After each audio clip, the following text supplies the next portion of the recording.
Hey guys, it's Graham. What's cracking? I've got another question for you. What do you do when what's popular is what you don't like? Over the weekend, I tried reading No Country for Old Men. This was my second attempt at reading something by Cormac McCarthy. Years ago, I tried reading The Road, and it was not my cup of tea, and not just because I don't drink tea, but I digress. And it was odd. I was 25, I want to say, when I tried reading The Road, and couldn't finish that one. And granted, back then I was much more into reading fiction and very much less, far less interested in reading literary fiction, and I wasn't reading a whole lot of nonfiction at the time. So my tastes were different, but I was geared towards reading fiction, and I just didn't get into it. I didn't care. I knew there was a movie out with Viggo Mortensen, but yeah, I didn't. I didn't jump into it. And so I figured, well, all these years later, here's me taking another crack at Cormac McCarthy, and writers who I really like to read really like Cormac McCarthy, and I understand that he's this cultural force and everything. And it's not just writers, it's other readers, older than me, younger than me, whatever. So it's like, okay, my tastes have changed. Maybe I can try this again. And I got about a third of the way through No Country for Old Men, and I just didn't want to keep going. And it's not necessarily that there was anything jarring or off-putting about the prose or the way that he structures it. I think all of that was fine. It was the tone, and it was just like it was blah. Like it made me feel like, wow, the whole world sucks. And that's not something that I pursue feeling in art. There's a creator that I really enjoy who described something over the weekend as art is what you'll stay up late for. You'll lose sleep over art. You'll read and consume and watch great art, and it will make you stay up and want to make great art. And while I can appreciate his prose and his writing, it's largely the worldview and the themes that he likes to tackle that don't do it for me. So I set the book aside, and I didn't give it a rating or anything on Goodreads. And I looked up how the story ends, and while his writing, I guess, can find its value in the themes and the prose, I didn't like just the way that it ended and really what it was about. It seemed like one of those kind of books that you would be assigned in high school if they weren't dead set on assigning everybody the Scarlet Letter until the end of time. Hey, here's this nebulous idea with a theme that you can debate and argue over until the end of time. Now tell us what you think it means. I'll do that with, I don't know, like philosophy. And maybe there's merit to reading ideas like that in fiction and having something to chew on, but not for me. It makes me feel a little bit weird trying to express that opinion, just because I know that people are very devout, I guess, in their adoration of McCarthy.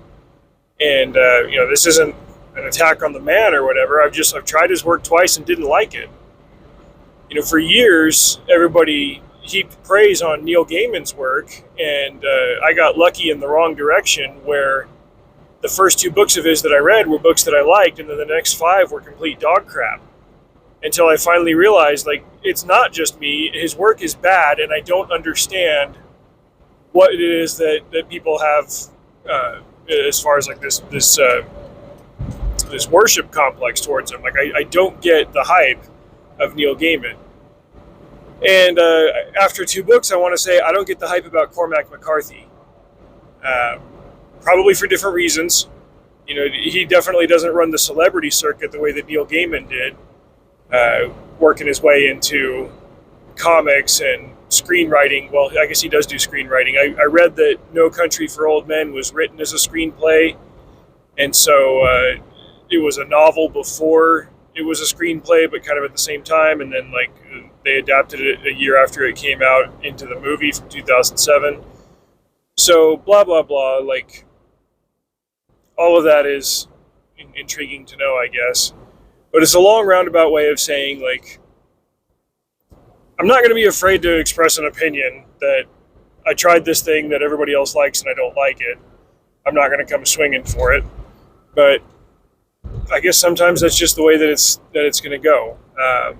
There are ideas that I don't care to explore because there's a whole field of ideas out there and themes that I want to explore. And I guess ultimately what it comes down to is, like, what is the point of this? What is the end goal of this creation? For the creator, it could be for one thing, and for the end user and the consumer, it could be another thing. And I have yet to find something of intrinsic or uplifting value in works like this. Back in 2017, I guess for a couple of years there in a row, actually, Netflix was doing that 13 Reasons Why show. And I remember reading the book, and the hell of it is Jay Asher can write, but I got to the end and I was like, he's able to evoke powerful emotions, but in the end, like, what is the net result of this creation? Just that people are miserable and things suck? Now, granted, the book had a little bit more to offer than the show did. The show was just teenage misery porn. It was like the creators holding their noses up in the air. It's like, oh, look at us, we're brave, we're tackling this difficult subject. It's like, no, like you just want to show misery in this performative way, and to try to be, I don't know, like, what's the right word that I'm looking for? Like the way that a shock jock would. I'm going to remember this word after I'm finished recording here. It's just, there's no value in it. It's just to show a bunch of things that suck and be like, wow, doesn't this suck? Yeah, as a matter of fact, it does suck, but I have a feeling we're not talking about the same things here. What is the objective? I think of Will Smith screaming at Kevin James in Hitch. What is the objective? Much like a guy driving to work recording a YouTube video, you can talk in circles for hundreds of words and not really get anywhere effective, I guess, is my meta level point. So that's my long and roundabout way of saying that I don't think I'm going to try to force myself through Cormac McCarthy's work, because I have discovered at two different times of my life and with two different properties that I don't care for it. There are other things that I would rather read. So, as always, if you got a recommendation, drop one for me in the comments. Till next time, drive safe. See you out there.